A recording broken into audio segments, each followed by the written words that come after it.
우리 인생을 고해라 그러죠. 고생의 바다. 그러니까 사실은 문제가 우리의 삶에 많이 다가옵니다. 우리 성경 전체로 볼 때 우리에게 이 하나님의 고난이 임하는 세 가지 이유가 있어요. 첫 번째는 당연히 죄죠. 죄로 인해서 임하는 징계, 그것이 우리에게 고난으로 다가옵니다. 두 번째는 우리 욥의 케이스, 욥의 23장 보니까 참 욥이 말할 수 없는 그 고난 속에서 그 신방원 친구들과 더불어 이렇게 논쟁을 벌이지 않습니까? 그러다가 그가 깨달은 말이 있어요.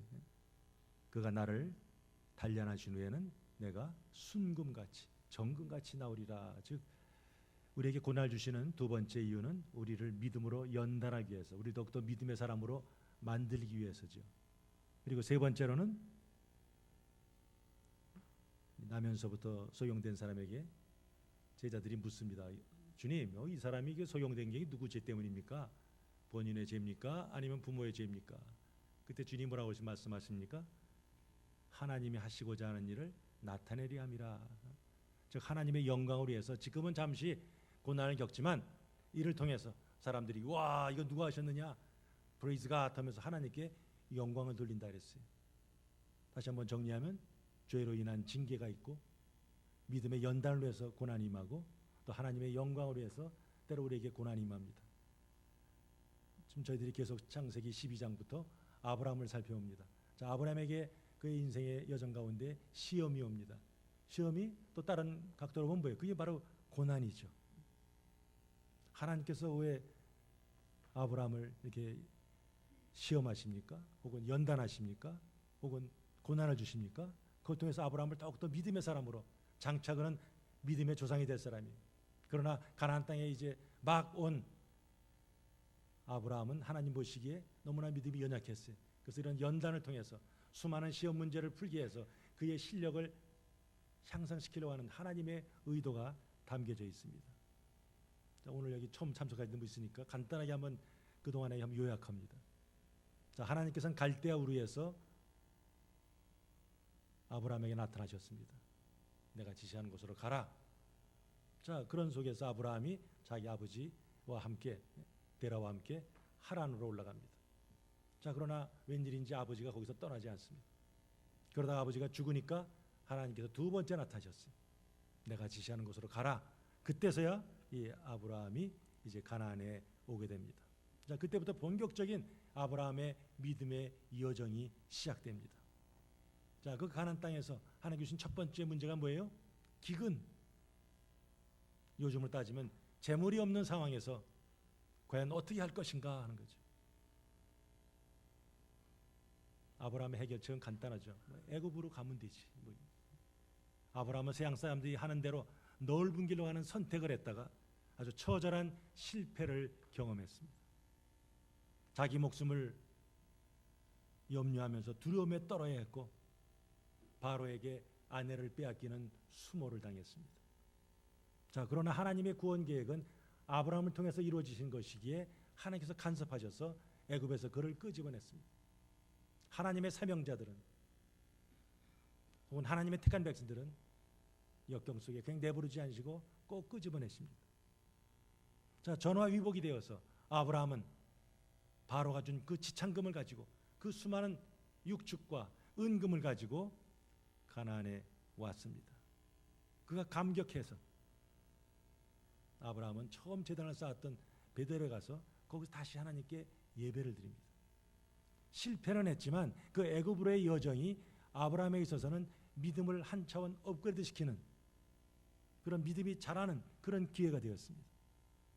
그것 통해서 아브라함은 하나님은 저 바로보다 크신 분이구나.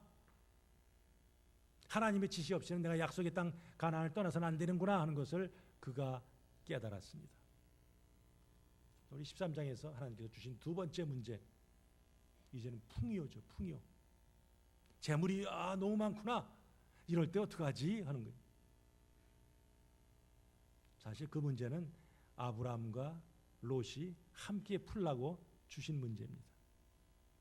자, 아브라함 편에서 볼 때 그는 어떻게 했습니까? 양보죠.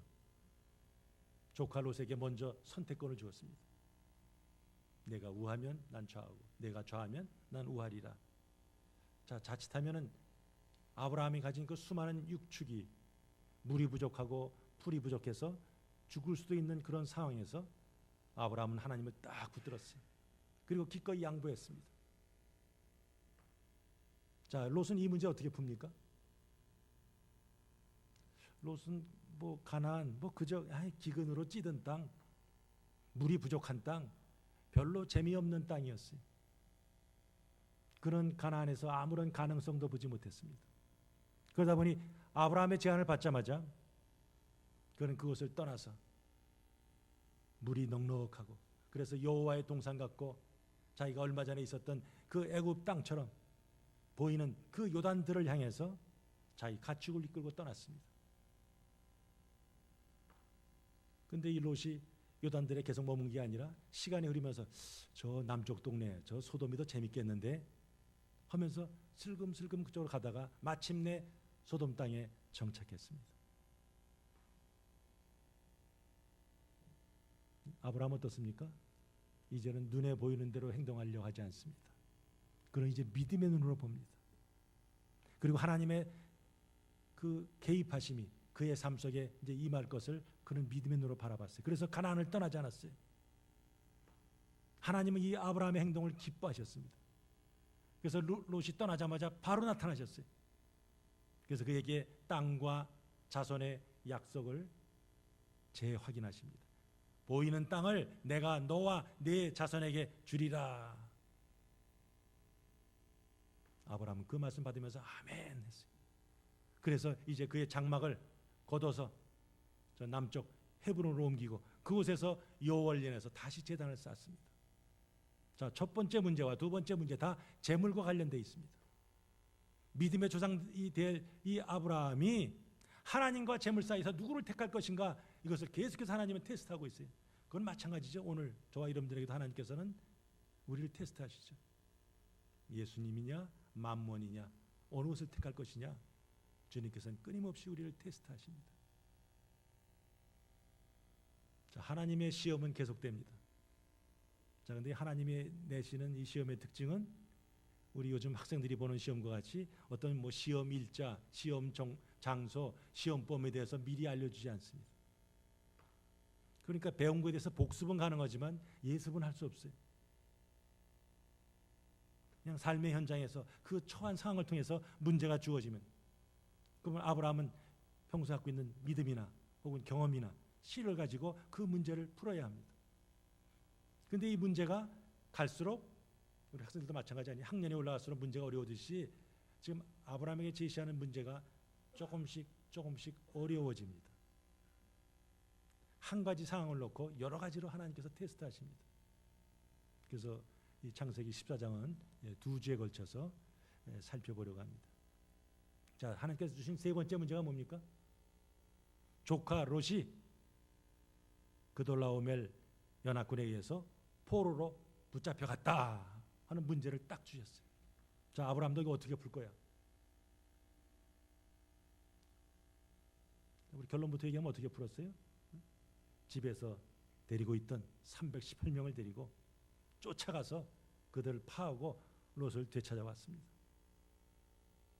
결론은 간단하지만 그러나 이것은 사실은 아브라함의 굉장한 믿음을 요구하는 그런 쉽지 않은 문제였어요. 자, 오늘날도 아브라함이 풀었던 그런 비슷한 문제들이 우리의 삶의 현장에서 계속 일어납니다.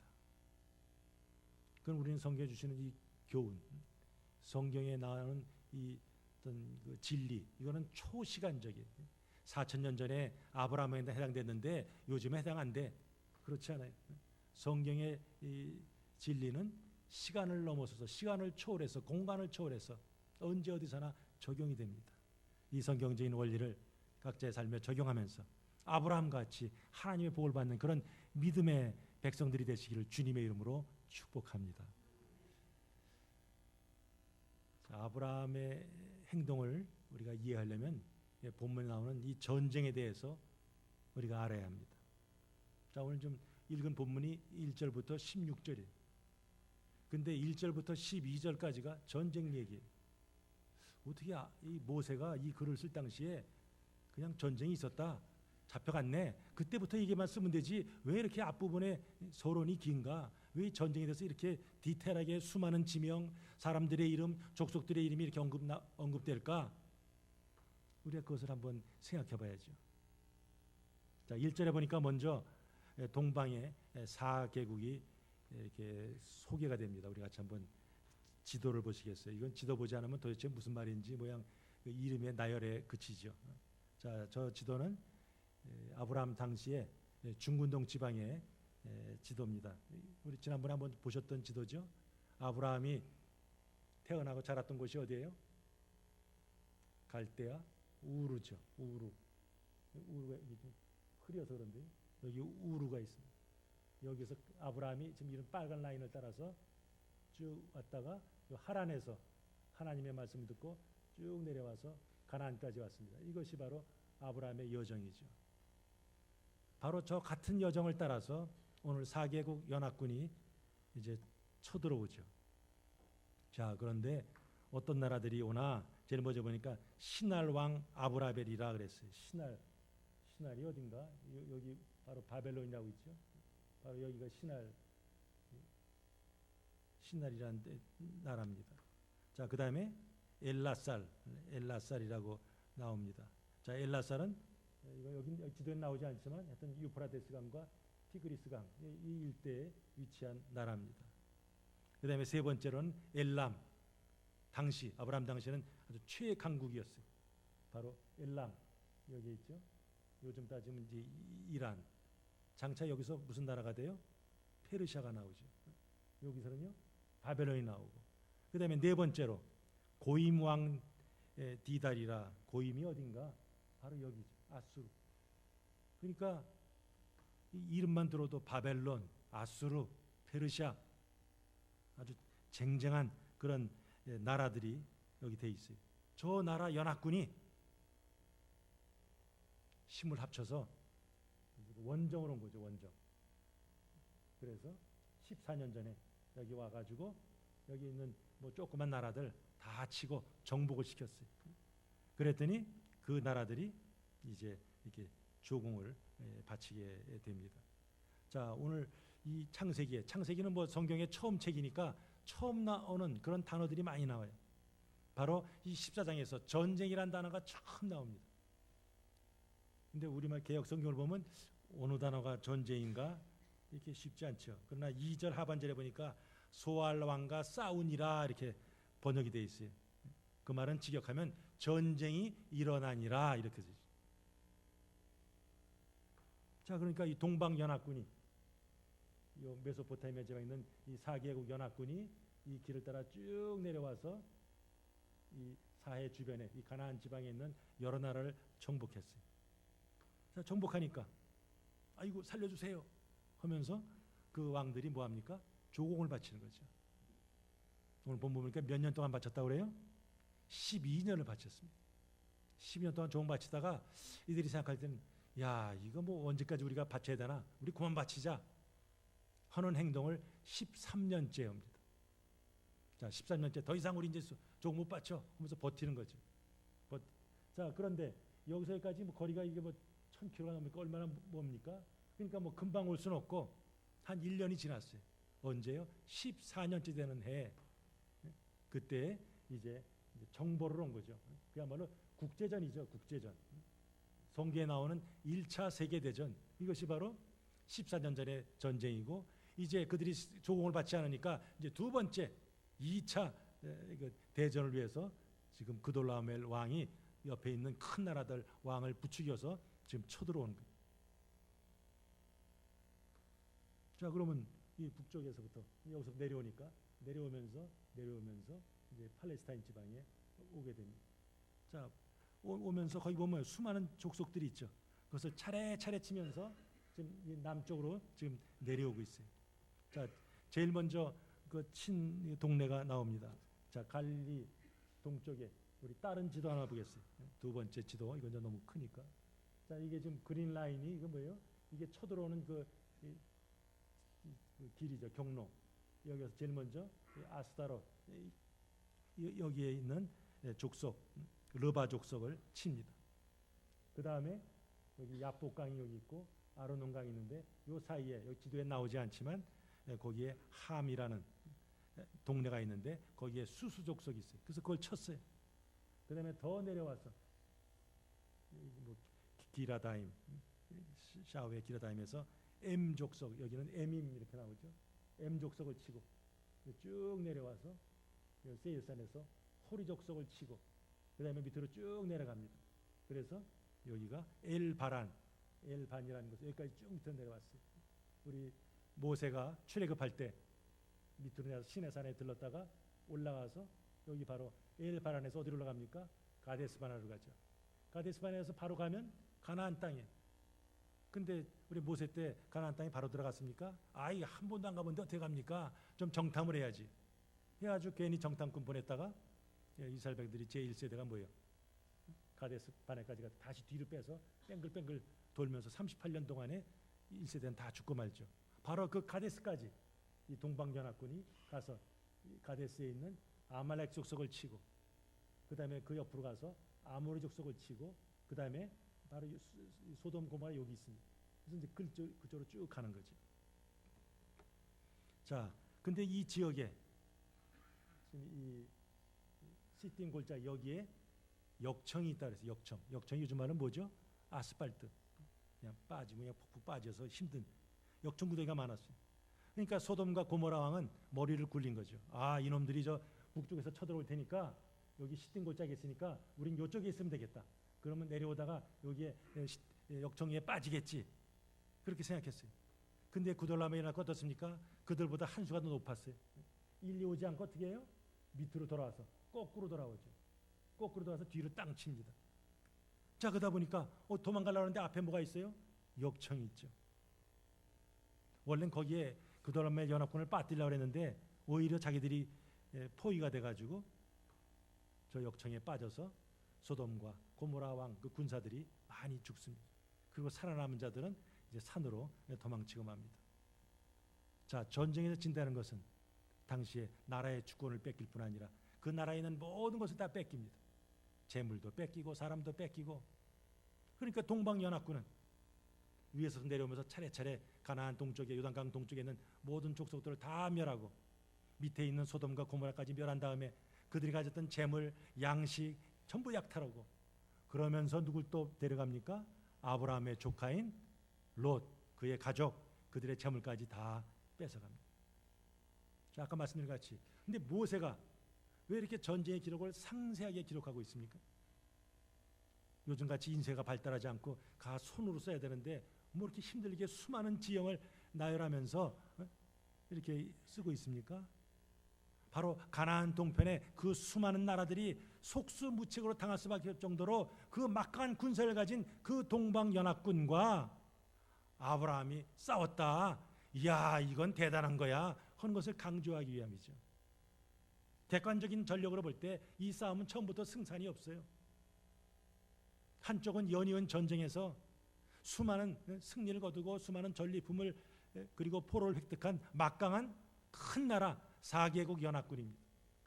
다른 한쪽은요, 그냥 집에서 양이나 치고 뭐 훈련시킨 민병대 수준의 작은 그룹입니다.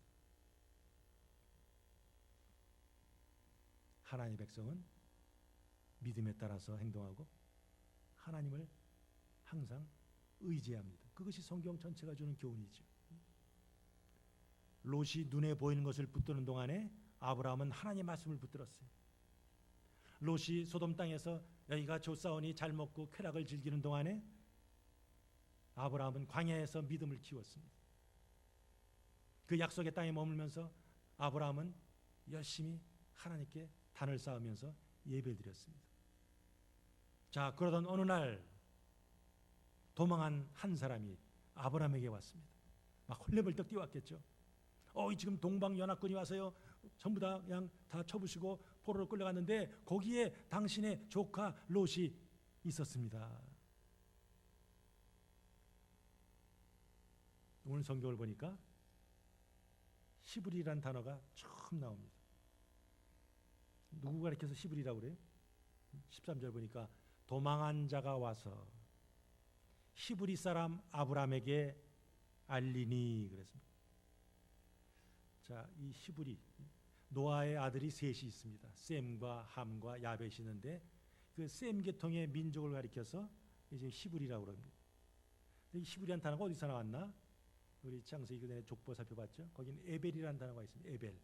에벨에서 이 히브리라는 단어가 나왔어요. 원래 뜻은 건넜다 하는 거죠. 저 유프라테스 강을 건너서 온 사람들, 거기서 히브리라는 단어가 나왔어요. 그러니까 성경에서는 이 이스라엘 백성을 가리켜서, 물론 다른 민족 가리켜서 조금은 쓰지만 대부분은 이스라엘 민족과 동의어로 히브리인이라는 단어를 사용합니다. 그래서 그들이 이제 야곱과 함께 애굽에 내려갔을 때 애굽 사람들이 그를 히브리인이라 부릅니다. 우리 고린도후서 11장 22절 보니까 사도 바울이 나 이래봬도 어떤 사람인 줄 알아? 할 때 자기를 소개할 때 뭐라고 그래요? 나는 히브리인. 아주 자랑하면서 말할 때 그때 히브리인이라는 단어를 쓰고 있습니다.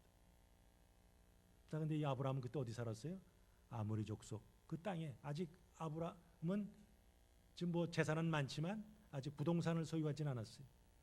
그러니까 그 땅에 나그네로 있었습니다. 그래서 마므레 상수리 근처에 살았는데 거기에 마므레, 에스골 그리고 아넬 이 형제들이 있는데 그 형제들과 더불어 동맹을 맺고 살았다. 우리 서로 치지 말자, 사이좋게 지내자, 우리 서로 돕자 하는 동맹을 맺었어요. 나중에 그들이 이 동방연합군을 추격할 때 아브라함이 자기 집에 있던 310여 명과 함께 그 아모리 족속의 그 삼형제 그들의 있는 사람들을 함께 데리고 추격을 하게 됩니다. 아까 말씀드렸듯이 지금 이 문제, 롯이 지금 포로로 끌려갔네. 이 문제는 아브라함에게만 혼자 풀라고 주신 문제가 아니에요. 롯에게도 주신 문제. 야, 너 포로로 잡혀갔네. 너 어떻게 할 거야? 지금 그거죠. 믿음에 따라 행동하지 않은 롯에 대한 하나님의 경고예요. 육신의 안목을 따라 판단하고 소돔성을 선택한 이 롯이, 그가 처음에 소돔 땅에 살 때는 어떻습니까? 내가 아주 똑똑해. 내가 아주 잘 선택했어. 참 여기가 재밌어. 그렇게 생각했겠죠. 근데 우리 큰아버지는 뭐하나? 그 광야에서 그 재미도 없는 데서 그냥 헤매고 있을 텐데 안 됐네. 그렇게 생각했겠죠. 바로 그가 포로로 끌려간 것은 풍요와 안락만을 쫓아서 소돔 땅을 선택했다가 자초한 것이라 하는 것을 지금 하나님께서 깨닫게 하는 거죠. 그러면 욥이 이 사건을 통해서 깨달았을까요? 그래. 내가 이 소돔에 살았더니 혼났구나. 그러면 내가 이제 포로로 끌려갔다 풀려나기만 하면 나는 이제 소돔에서 떠나야지. 사실 그게 정답인데 롯은 안 떠납니다. 지금 그러고 나서 무슨 일이 벌어져요? 창세기 20장에서 하나님께서 유황비로 소돔과 고모라 다 멸망시키죠. 한번 혼인했으면 소돔을 떠나야 되는데 그가 여전히 거기에 미기적거리고 있을 때 하나님께서 진노하셨어요. 그러다 보니까 롯의 가정이 어떻게 돼요? 풍비박산이 되죠. 쫄딱 망하게 되죠. 어떻게 세상은 이런가? 불의를 탓하기 전에 우리들도 마찬가지죠. 과연 내가 하나님의 안목을 가지고 사는가? 정말 주님의 뜻대로 사는가? 내가 주님 보시기에 부끄러움 없는 그런 삶을 살고 있는가? 우리는 늘 점검해야죠. 자, 롯이 지금 포로로 끌려갔습니다. 오늘 아브라함이 이 문제를 지금 어떻게 풉니까? 그러니까 두 가지로 볼 수 있어요. 우리 같이 한번 1번 같이 읽겠습니다. 시작. 믿음을 사랑으로 표현합니다. 지금 재물로 인한 갈등을 그치게 하려고 아브라함이 조카인 롯에게 선택권을 양보했어요. 근데 롯은 어떻습니까? 큰아버지 감사합니다. 뭐 이런 식으로 뭐 감사한다든지 먼저 하시죠. 선택권을 양보하지 않았습니다. 지금 롯은 자기 아버지가 일찍 죽었을 때 아브라함 밑에서 자라났어요. 그러나 그 자라면서 한 번도 뭐 감사했다는 말이 성경에 없어요. 아브라함과 헤어질 때도 감사합니다. 그동안 키워주셔서 이런 말도 없어요. 나중에 포로로 끌려갔다 이제 돌아왔을 때 아이고 큰아버지의 도움으로 이렇게 살아났습니다. 감사했다는 말이 전혀 없어요. 내가 조카니까 당연히 그런 대접 받아야지. 아마 그렇게 생각했는지도 모르겠습니다. 어쨌든 롯은 아브라함이 양보했을 때 자기가 먼저 좋아 보이는 것을 선택하고 훌쩍 떠나버렸어요. 자, 그러다가 지금 아브라함이 소식을 들은 거죠. 당신의 조카 롯이 지금 잡혀갔습니다. 아브라함이 어떤 반응 보입니까? 아이고, 깨소금 맛이다, 깨소금 맛. 그거 싸다 싸 하면서 기뻐하지 않았어요. 네, 그런 놈은 뭐 죽든지 살든지 뭐 I don't care. 모른 척하지 않았습니다. 아유, 좀 안 됐네, 쯧쯧쯧 하면서 마음으로만 안타까워하지 않았어요.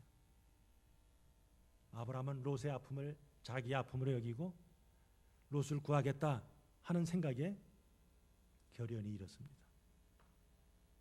지금 아브라함이 전쟁에 참여하는 이유가 뭐예요?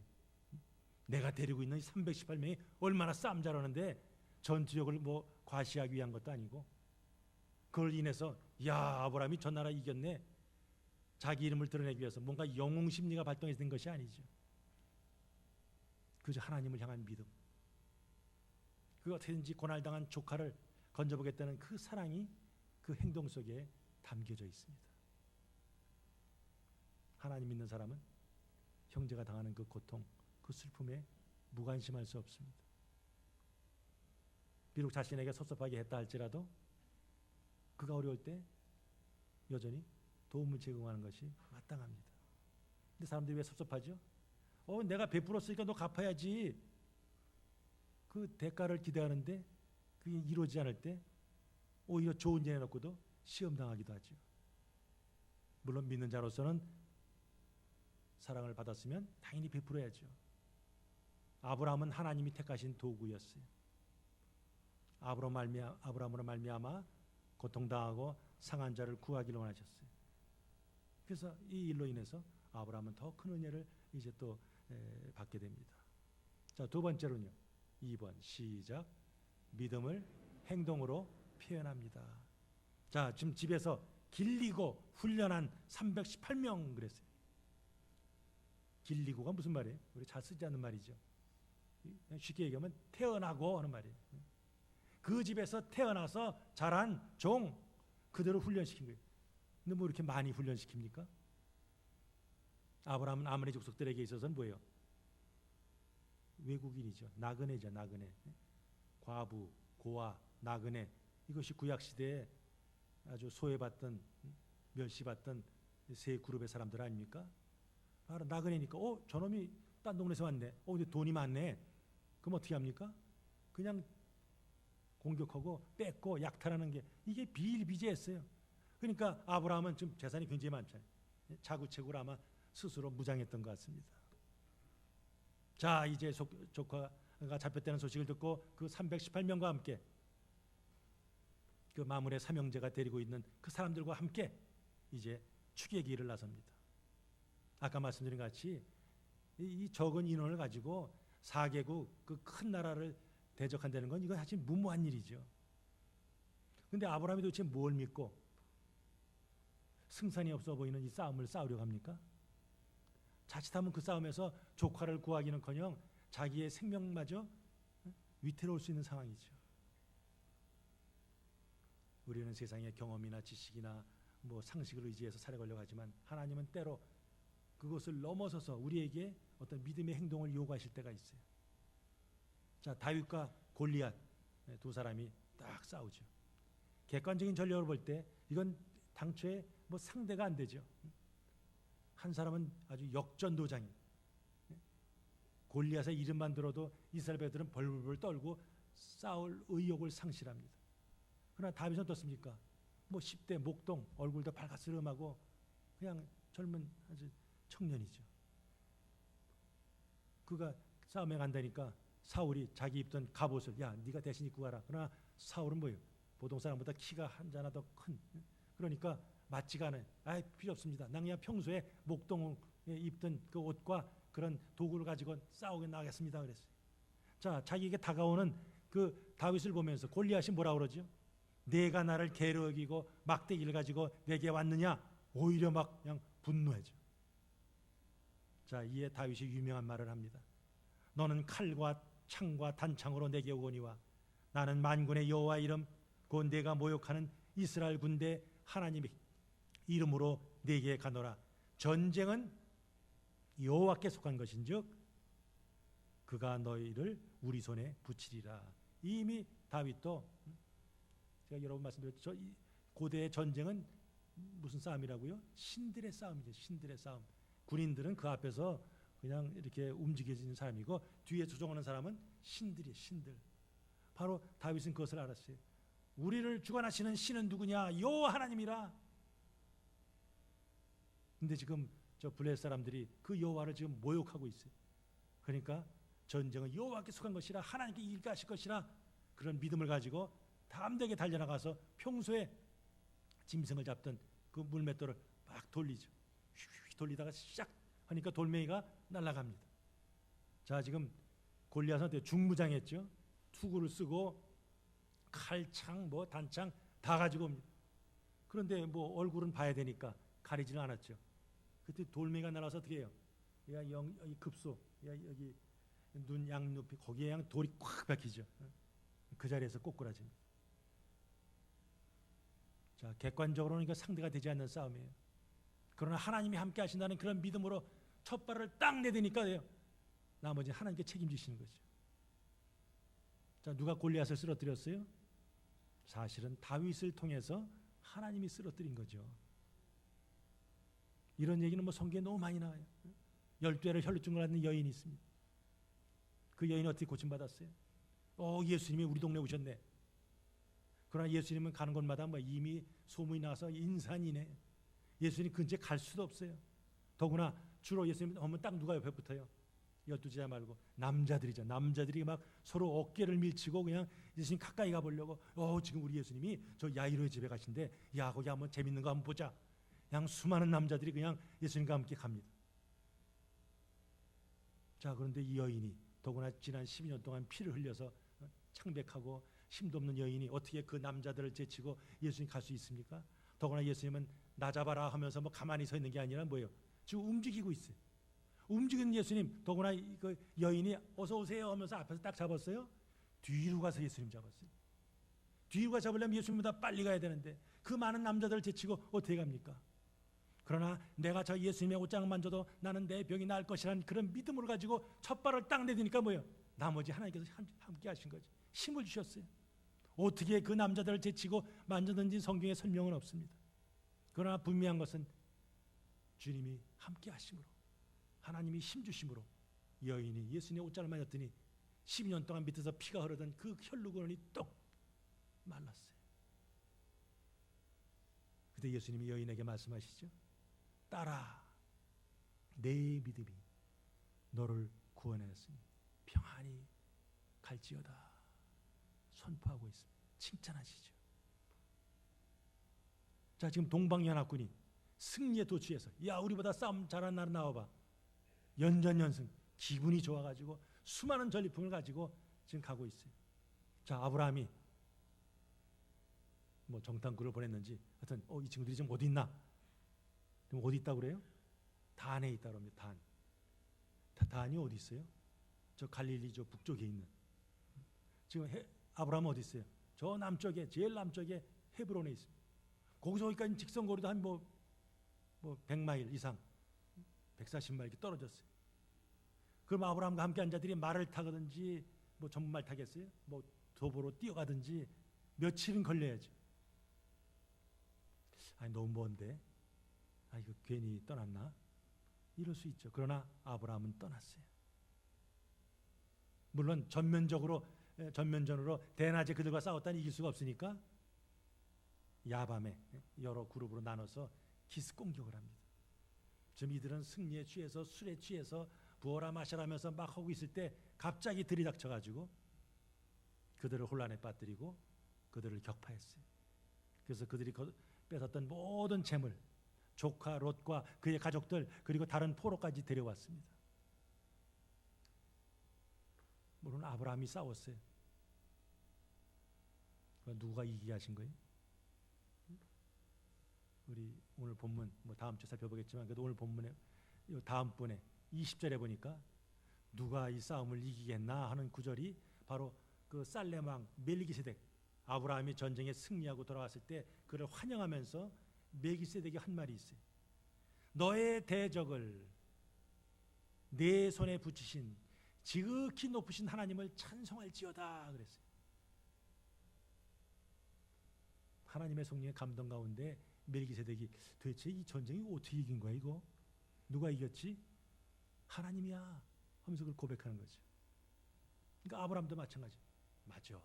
이 전쟁을 이기게 하신 것은 바로 내가 싸움 잘해서 내 뭐 318명 용사들이 잘해서 저 마물의 삼형제가 싸움 잘해서가 아니라 바로 하나님이시라 하는 것을 그가 분명히 알 수 있었습니다. 오늘 아브라함과 함께 몇 명이 갔다고요? 아브라함 집에서 몇 명이 갔어요? 318명. 성경에 비슷한 숫자로 싸우는 사람들 있죠. 사사기 7장 보니까 거기에 미디안과 아말렉 뭐 동방의 연합군이 그냥 얼마나 많은지 메뚜기같이 왔다 그랬어요. 메뚜기같이. 그러니까 기드온이 이제 이스라엘의 사사가 되어서 그럼 우리도 군사 모아서 싸워야지. 자, 싸울 사람 모여 집합 그랬어요. 그들이 몇 명 왔어요? 32,000명이 왔어요. 아, 저쪽은 뭐 셀 수도 없는 10만 이상 되는 엄청난 인구인데 여기 32,000 훨씬 적잖아요. 근데 하나님 뭐라고 그러세요? 야, 너무 많다 많어. 줄여 그랬어요. 왜 줄이라 합니까? 내 손이 나를 구원하였다 할까 함이라. 이 교만한 이스라엘 백성들이 어떻게 해서든 이기면은 야, 우리가 싸움 잘해서 이렇게 이겼어 헐까봐 하나님께서 줄이라 그랬어요. 그래가지고 어떤 조건을 내밉니까? 야, 지금 싸우면 이거 사람도 죽어. 죽는 거 두려운 사람 가라 그랬어요. 그랬더니 2만 명이 샥 빠져나갔어요. 10,000명이 남았어요. 22,000명이 가고 10,000명이 남았어요. 그때 하나님이 야, 그래도 너무 많아. 줄여. 어떻게 할까? 야, 그럼 좀 물가로 데려가라. 자, 물 먹어라 그랬어요. 이 광야에서 목마른데 물 있으니까 얼마나 목마르겠어요?